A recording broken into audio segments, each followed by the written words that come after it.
The most exciting 3 days of the NFL offseason are around the corner. With the NFL draft less than 3 weeks away, we've made it through the combine, player pro days, and individual workouts. And during all the excitement, though, one part of the process can leave potential draftees scratching their heads. That is, the pre-draft interviews each team conducts with draft hopefuls can sometimes take a turn down some strangely inappropriate avenues. But some of these scouts, coaches, and team executives can take their line of questioning a bit too far. Some of the questions these young men are asked can range from overly personal to outright unacceptable in a supposed professional setting. Before the 2010 draft, wide receiver Dez Bryant was asked, and hear me out, if his mother was a prostitute by Miami Dolphins general manager Jeff Ireland.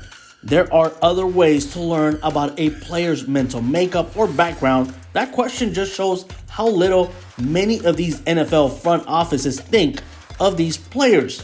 But let's stay in 2010. In another interview, this time for defensive tackle Gerald McCoy, who was coming out of the University of Oklahoma, was questioned about the style of undergarment he prefers to play in. Yeah, that's right, underwear.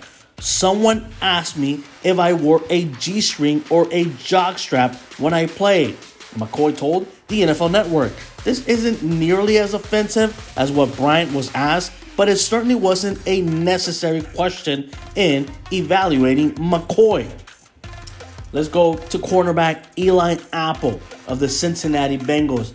He even had a wildly intrusive question thrown at him about his sexual preference. He was asked by the Atlanta Falcons coaching staff if he liked men. Apple believes teams just ask certain questions just to see how you will react. Apple obviously answered no, in case you were wondering, but still, that question is, it does not matter what kind of sexual preference you have as long as you are a high character guy and you show up every Sunday to play and stay out of trouble. What does it matter what kind of sexual preference you have? And finally, defensive end Austin Lane was asked if he'd ever used a gun or a knife to murder someone.